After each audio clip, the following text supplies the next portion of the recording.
A investigação de acidentes aéreos no Brasil tem registrado alguns eventos de falha estrutural em ambiente de voo por instrumentos, incluindo a perda de asas em voo. Será que os pilotos conhecem essas ocorrências? Hoje vamos entender o que o piloto deve fazer para não perder sua asa em voo.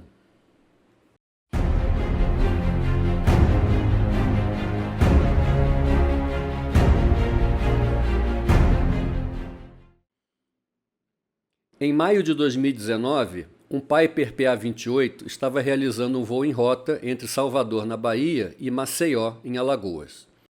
Durante a rota, a aeronave entrou em condições de voo por instrumentos e o piloto avisou ao controle de tráfego aéreo que estava se desviando do mau tempo. Logo depois, as comunicações foram perdidas. Os destroços do avião foram encontrados em uma região de manguezal ao longo da rota. Os 3 ocupantes sofreram lesões fatais. Na época, este acidente teve grande repercussão na mídia por estar transportando o cantor Gabriel Diniz. O piloto possuía pouco mais de 80 horas totais de voo e era qualificado apenas para o voo VFR. A aeronave, um Piper PA-28, fabricado em 1974, não era certificado para o voo por instrumentos e nem era equipado com radar meteorológico. O plano de voo propunha um voo visual de Salvador a Maceió no nível 075. A carta de tempo significativo previa a presença de tempo nublado e nuvens tipo TCU, com base a 2.000 pés de altura e topo a 22.000 pés, e pancadas de chuva. Em rota, o piloto fez contato com o controle Aracaju, informando que estava efetuando desvios e que estava no rumo oposto. Em seguida, não houve mais comunicação alguma. Observadores no solo relataram que a aeronave entrou em uma nuvem negra e, ao sair, encontrava-se separada em várias partes, percorrendo uma trajetória descendente até o impacto com o solo. A investigação do acidente concluiu que a aeronave sofreu falhas estruturais devido à sobrecarga por esforço aerodinâmico, provavelmente por movimento brusco de comandos de voo no sentido a cabrar. Em consequência, a asa direita sofreu ruptura na longarina principal. A asa direita foi localizada a mais de 400 metros do centro dos destroços, assim como o lado direito do estabilizador horizontal e o cone de cauda. Poderíamos argumentar que nem o piloto nem a aeronave eram certificados para voo por instrumentos e que o acidente nessas condições seria previsível. Sim, isso está correto. Mas existem outros casos que ocorreram com pilotos qualificados e aeronaves certificadas. Vejamos outro exemplo. Em março de 1996, um bimotor Seneca 2 decolou de São Luís, no Maranhão, com plano visual com destino a Imperatriz, também no Maranhão. O Seneca nunca chegou ao destino, e os destroços da aeronave foram encontrados próximos à cidade de Monção. O piloto e mais 3 passageiros morreram no acidente. O piloto tinha 315 horas de voo, possuía cerca de 50 horas no modelo e estava qualificado para o voo IFR. Estava atuando como freelancer nesse voo. A aeronave era um Embraer 810C Seneca 2, fabricada em 1977 e homologada para o voo IFR. Na investigação, constatou-se que as mangueiras instaladas para o funcionamento dos instrumentos giroscópicos não eram componentes aeronáuticos, mas na verdade eram mangueiras de jardinagem presas com braçadeiras comuns e que já estavam enrijecidas pela ação do calor. O radar de bordo também encontrava-se inoperante. As condições de meteorologia eram adversas para o voo visual. Havia cobertura de 8/8 de nuvens, com base a 300 pés, e formações pesadas do tipo CB e TCU. Apesar de ter recebido um briefing meteorológico na sala IS do aeroporto, o piloto apresentou um plano de voo VFR solicitando o nível 065. Depois da decolagem, entrou em contato rádio com uma outra aeronave vindo de Imperatriz, onde recebeu a informação de que o tempo em rota estava ruim, mas decidiu prosseguir no voo VFR. Pesquisas realizadas nos destroços indicam que houve uma separação de partes da aeronave em voo, provavelmente como consequência de aplicação brusca de comandos, resultando em fator de carga que extrapolou os limites da aeronave. A sequência de eventos determinada pela investigação indicou que a aeronave estava voando em região com fortes correntes ascendentes e descendentes. o piloto teria reagido com deflexões amplas e bruscas nos comandos de voo, excedendo os limites estruturais da aeronave. A asa direita sofreu ruptura junto à nacelle do motor, separando-se em seguida. A asa esquerda rompeu-se junto à raiz e atingiu a seção do cone de cauda, provocando a sua separação. A seção central da aeronave precipitou-se ao solo sem qualquer controle ou sustentação. Estes dois eventos mostram que tipo de consequências podemos ter quando tripulantes em voo IMC atuam nos comandos de uma aeronave a ponto de ultrapassar os seus limites estruturais e provocar a separação de componentes em voo e a perda de controle. Então vamos passar por estes 3 tópicos para ver como evitar essas situações de falha estrutural em voo IMC. A desorientação espacial em aviação é definida como a incapacidade de um piloto interpretar a atitude da aeronave em relação à Terra ou a outro ponto de referência. Pode ocorrer com frequência quando se voa sem referências visuais externas. Muitas vezes, o piloto pode ter dificuldade até em identificar que está espacialmente desorientado e não reagir adequadamente. Essa condição de desorientação é muito frequente nos acidentes de perda de controle em voo IMC. Nenhum ser humano está imune à desorientação espacial, nem mesmo os tripulantes mais experientes. Pode acontecer com qualquer um. O importante é saber como recuperar dessa condição. Em 2007, um Boeing 737-400 estava em voo em rota a 35 mil pés quando houve um problema com o sistema de navegação inercial. Enquanto os pilotos se concentravam em resolver o problema do inercial, houve uma desconexão inadvertida do piloto automático. A aeronave lentamente entrou em curva descendente à direita sem que os pilotos percebessem. A inclinação foi aumentando e disparou o alarme de bank angle na cabine. Os pilotos demoraram alguns segundos para reagir, e quando assumiram os comandos, o Boeing 737 estava com inclinação de 100 graus à direita e uma atitude de 60 graus de nariz para baixo. A aeronave acelerou até ultrapassar a máxima velocidade estrutural. Durante a tentativa mal sucedida de recuperação, houve separação da cauda em voo, a cerca de 9 mil pés de altitude. Todos os 102 ocupantes morreram no acidente. Estando sob efeito da desorientação, não é incomum um tripulante imprimir comandos bruscos que extrapolam os limites da aeronave e podem provocar separação de componentes estruturais em voo. Os aviões estão sim sujeitos a sofrer falhas estruturais em voo no caso de seus limites de projeto serem excedidos. E quais são esses limites e como não excedê-los? Os limites estruturais estão definidos nos regulamentos de homologação de aeronaves. E no caso da aviação geral, especificamente o RBAC 23, ou equivalente FAR 23, para as aeronaves categoria normal, utilitária ou acrobática, e envolve tanto condições de manobras realizadas pelo piloto, quanto condições de rajadas verticais. Esses parâmetros que vamos comentar valem para a maioria das aeronaves certificadas antes de 2019. Para fins de projeto da aeronave, considera-se que ela está sujeita a 2 tipos de situações que podem levar à sobrecarga aerodinâmica. Aquelas resultantes de rajadas verticais, onde a aeronave deve suportar rajadas de 50 pés por segundo até a velocidade máxima estrutural de cruzeiro, a VC, e 25 pés por segundo até a velocidade máxima de projeto, VD. E também aquelas cargas impostas pela execução de manobras para as diversas categorias de certificação, como veremos a seguir. O fator de carga limite em manobra são os seguintes. Para aeronaves categoria normal, de menos 1,5 até mais 3,8 G, sendo que esses limites são menores para aeronaves com peso máximo de decolagem acima de 4.118 libras. Para aeronaves categoria utilidade, de menos 1,7 até mais 4,4 G. E para aeronaves acrobáticas, de menos 3 até mais 6 G.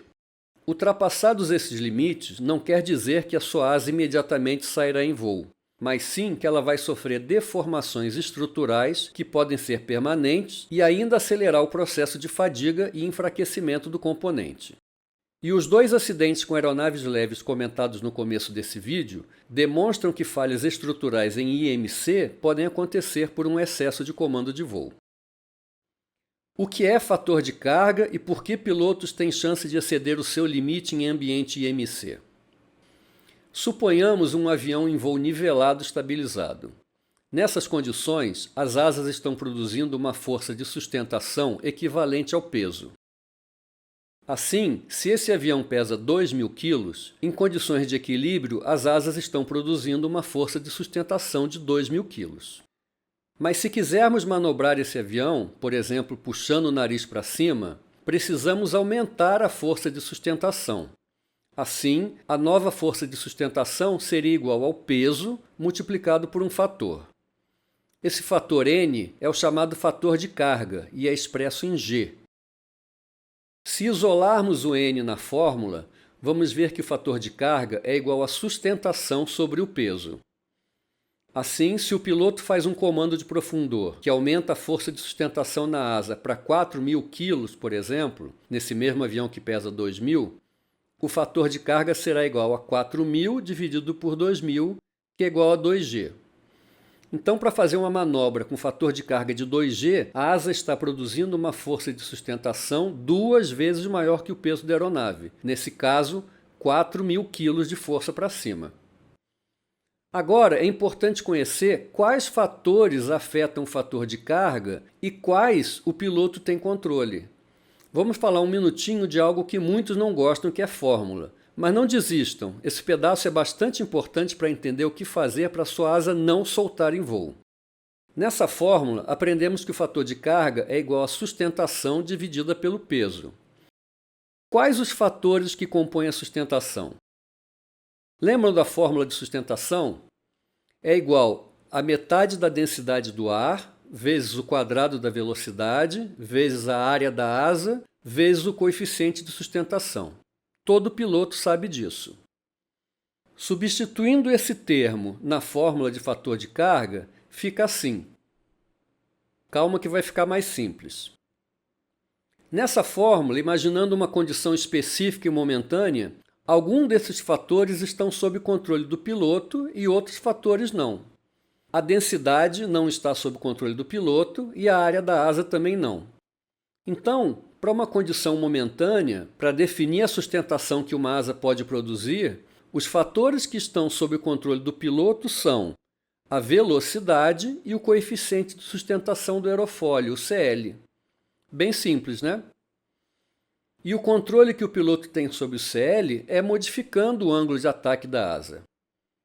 Então, só quero deixar claro que isso não é uma fórmula, é apenas uma simplificação para mostrar quais parâmetros o piloto tem controle e que vão influenciar na sustentação e no fator de carga.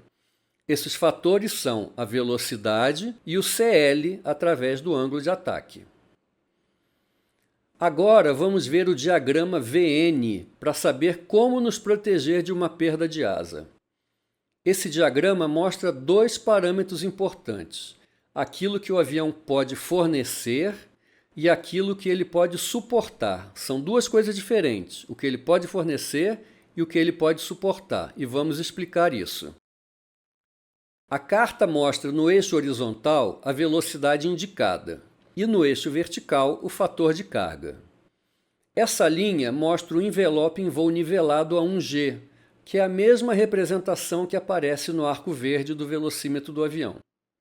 No limite à esquerda da faixa verde está a velocidade de stall a 1G.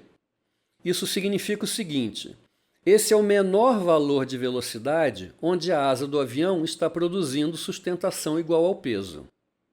Nós já vimos que os parâmetros de sustentação que o piloto tem controle são a velocidade e o CL, modificando o ângulo de ataque da asa. Naquele exemplo do nosso avião que pesa 2.000 kg, aqui com 65 milhas por hora e no máximo CL, ou seja, no máximo ângulo de ataque, a asa produz uma força de sustentação igual ao peso de 2.000 kg. O que acontece se nesse ponto o piloto atuar com profundor para aumentar o ângulo de ataque na asa?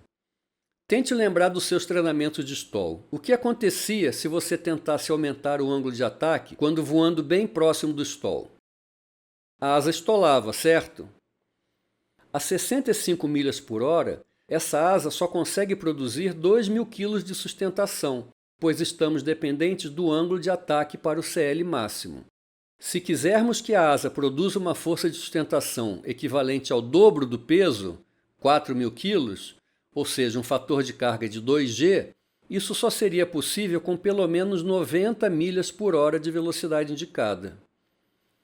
Mas, se a 90 milhas por hora o piloto aumentar a amplitude do comando de profundor, a asa simplesmente vai estolar, e isso não vai produzir um aumento da força de sustentação e, consequentemente, também não aumenta o fator de carga. Se quisermos imprimir um fator de carga de 4G, ou seja, a asa produzindo uma força de 8.000 kg no nosso avião de 2.000 kg, isso só seria possível em torno de 130 milhas por hora de velocidade.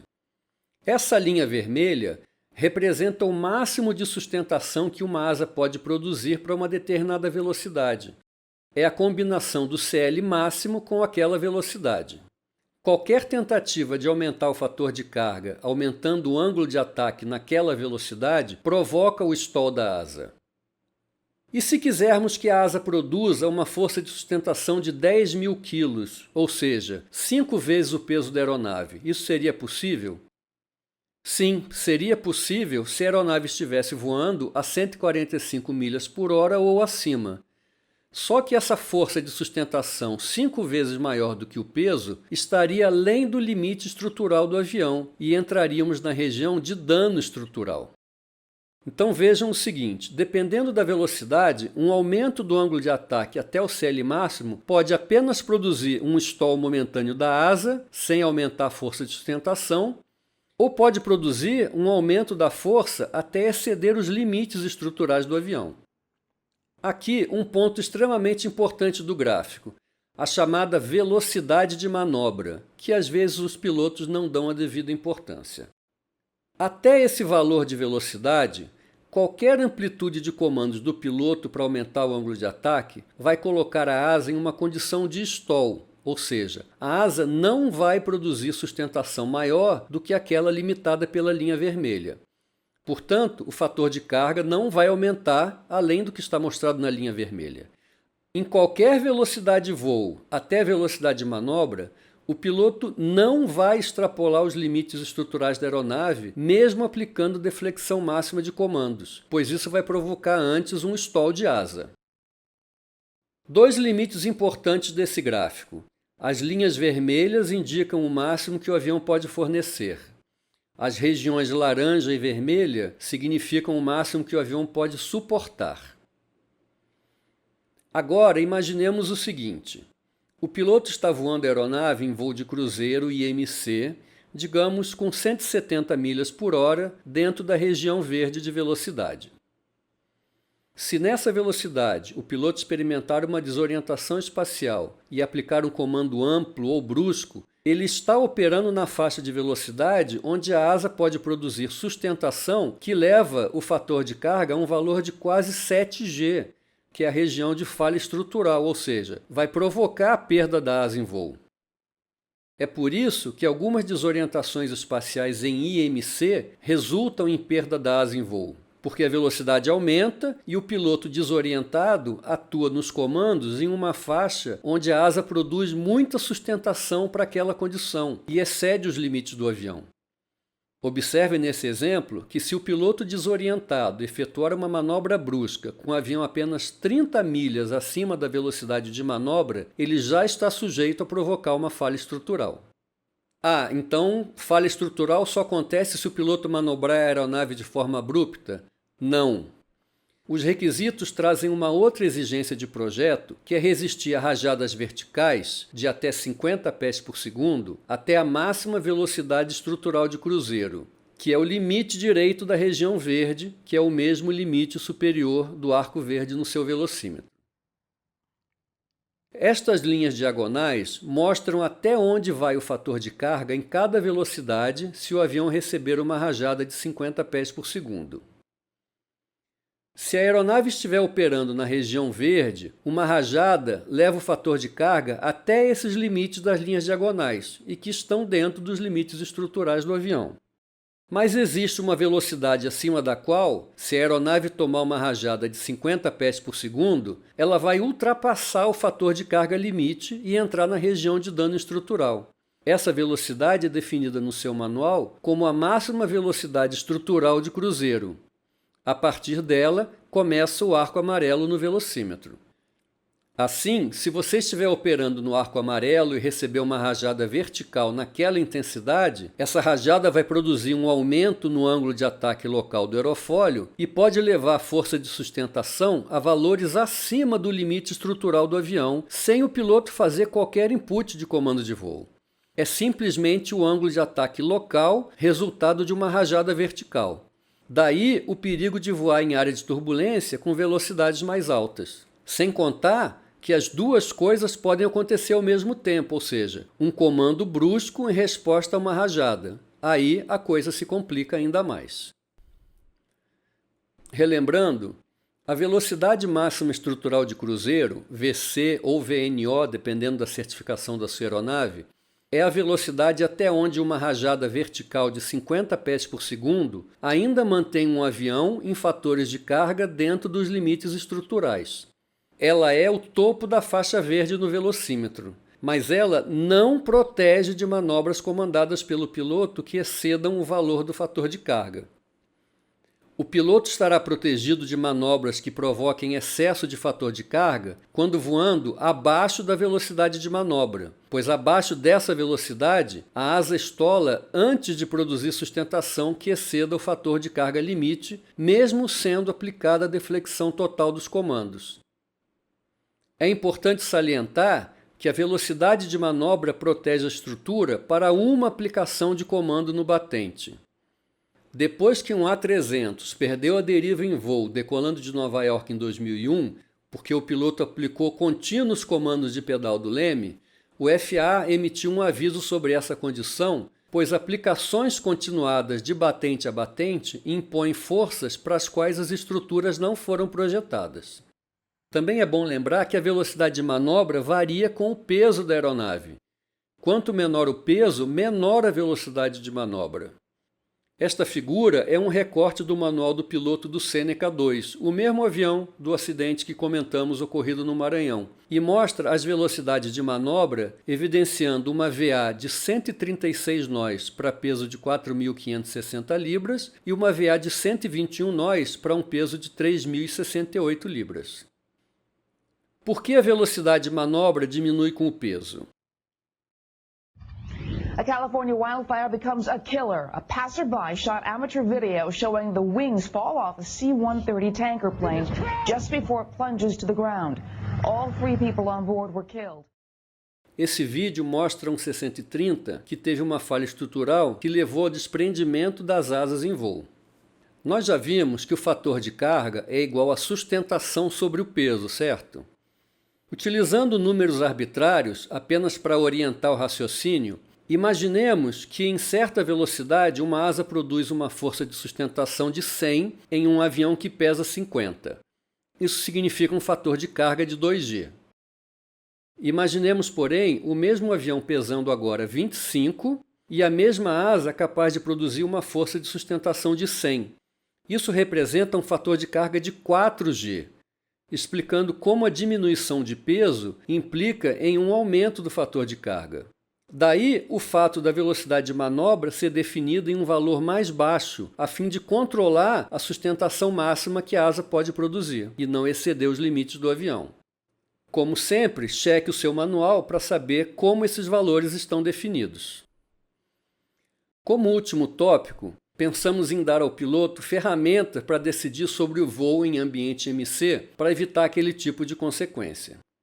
O ambiente convectivo pode ser altamente agressivo, resultando em turbulência e rajadas verticais que podem afetar o ângulo de ataque local, levando um avião a exceder seu limite estrutural, ou correntes que empurrem o avião em direção ao solo sem que o piloto tenha condições de reagir. Para evitar condições adversas que possam induzir a extrapolação dos limites da aeronave, é preciso preparação para o voo, incluindo uma avaliação dos riscos. Essa tabela tenta mostrar uma avaliação de risco no que se refere ao voo em IMC, para evitar consequências trágicas que vimos até aqui. Não é uma tabela quantitativa com valores numéricos do nível de risco. É apenas um material de referência que preparei para o uso pessoal, para orientar o pensamento na avaliação de riscos durante o planejamento de voo, e que estou compartilhando nesse vídeo. Levamos em conta a presença ou não de um piloto automático, visto que com esse equipamento é menor a chance de uma desorientação espacial quando comparado a um voo manual mantido iguais os demais parâmetros. Depois, consideramos o planejamento de voo utilizando os produtos meteorológicos disponíveis na web e nas salas AIS para uma análise das condições em rota. O planejamento meteorológico dá uma visão estratégica de longo prazo do que vai ser encontrado em voo, se existem formações convectivas ou apenas estratiformes, qual a severidade das formações e permite uma análise dos seus impactos para o voo. O radar de bordo já permite uma avaliação tática de curto prazo, mas como foi mostrado no vídeo sobre o uso do radar nesse canal, o radar de bordo não mostra tudo. Ele sofre influência de alguns fatores que afetam a precisão das suas informações. E, além disso, o radar deve ser usado para se desviar de formações severas, e não para penetrar nelas, como alguns pilotos insistem em fazer. Essas combinações vão nos dar um referencial sobre o risco do voo. Dito isso, vamos a elas. Com piloto automático, planejamento meteorológico e radar, você tem boas ferramentas para avaliar os riscos e evitar os perigos em voo. Muitos aviões da aviação geral não possuem radar de bordo, mas com piloto automático e com o uso dos diversos produtos meteorológicos, o planejamento vai dar uma boa ideia da severidade das formações na sua rota, se existem formações convectivas ou não. É óbvio que as condições podem mudar ao longo do voo, mas os produtos meteorológicos disponíveis para previsão dão uma boa ideia do que vai acontecer, podendo inclusive fazer o piloto concluir que não deve fazer o voo naquele momento. O planejamento do voo e a análise meteorológica fornecem uma capacidade antecipada de decisão. A terceira condição traz um risco maior, pois o piloto está se apoiando apenas no radar, sem saber o que pode encontrar na rota. Sair para um voo sem análise meteorológica é bastante arriscado, pois mesmo tendo o radar, o piloto vai descobrindo aos poucos o que vai lhe acontecer em seguida e pode ser pego em situações de alto risco que seriam evitadas através da análise meteorológica antecipada. A quarta condição, sem análise meteorológica prévia e sem radar, é bastante perigosa e o piloto estará contando apenas com a sorte para não ser pego por formações pesadas que podem, em casos mais extremos, provocar danos estruturais na aeronave. A quinta linha representa a combinação mais perigosa, pois além de não saber onde está se metendo, o piloto voando manualmente em IMC corre grave risco de ser vítima de desorientação espacial, resultando em perda de controle em voo. Nem incluímos aqui a qualificação para voo IFR, que é requisito básico e mandatório. Mas apesar disso, apesar de se estar qualificado para o voo IFR, é importante ressaltar que o treinamento de voo por instrumento sob capota, feito na escola de aviação, em VMC, em ar calmo, tem um nível de complexidade muito menor do que um voo em condições reais por instrumento, onde não há referências visuais, onde o avião está sujeito a turbulências e rajadas e onde a desorientação espacial pode acontecer com facilidade. Como dito antes, essa tabela não é uma recomendação formal sobre análise de risco. É apenas uma referência pessoal que estou disponibilizando aqui, caso alguém queira ter uma referência para auxiliar nas suas tomadas de decisão do voo IMC. Algumas recomendações finais. Faça um planejamento do voo usando todos os recursos disponíveis para análise meteorológica. Se você não for qualificado para o voo IFR, não tente prosseguir VFR quando houver degradação das condições meteorológicas. A entrada inadvertida em IMC é uma das frequentes causas de acidentes na aviação geral. No entanto, chamar estes eventos de entrada inadvertida é um eufemismo, uma vez que muitas vezes os pilotos estão cientes da degradação das condições meteorológicas e forçam a continuação do voo mesmo assim. Quando voando em IMC, respeite as limitações de velocidades estruturais, como a máxima velocidade estrutural de cruzeiro e a velocidade de manobra, especialmente se estiver em ambiente de turbulência. Faça um treinamento de recuperação de atitudes anormais. Muitos eventos de perda de controle em voo poderiam ter tido um desfecho sem consequências se os pilotos tivessem aplicado técnicas corretas de recuperação de atitudes anormais. Em caso de desorientação espacial, atenha-se aos instrumentos de voo e recupere tentando usar os comandos com suavidade. Se estiver em atitude anormal, primeiramente nivele as asas antes de tentar trazer o avião para o voo nivelado. Assim, esperamos ter trazido informações suficientes para entender por que aviões estão experimentando falhas estruturais em ambiente de voo por instrumento. Isso pode ser causado por uma desorientação espacial. Também comentamos a importância de conhecer o diagrama VN e respeitar as velocidades máximas de voo de cruzeiro e de manobra, a fim de se manter dentro do envelope estrutural da aeronave. E por último, oferecemos uma referência para se fazer uma análise dos recursos disponíveis ao seu voo, a fim de tomar uma decisão que permita completar seu voo com segurança. É sempre bom lembrar o seguinte: o piloto não tem controle se vai sofrer uma desorientação espacial ou controle sobre a intensidade das rajadas ou turbulência que vai encontrar em voo. Nem tudo está sob seu controle, mas uma grande parte está sim. Por isso, lembramos daquela frase do piloto de testes e astronauta americano Frank Borman: o piloto excelente é aquele que usa seu julgamento excelente para evitar situações em que teria que usar suas habilidades excelentes. Até porque, nesses cenários comentados, somente as habilidades podem não ser suficientes. Antes de terminar, eu gostaria de deixar meu agradecimento ao engenheiro Humberto Irgang, que compilou e analisou parte do material necessário para produzir esse vídeo. Muito obrigado e bons voos!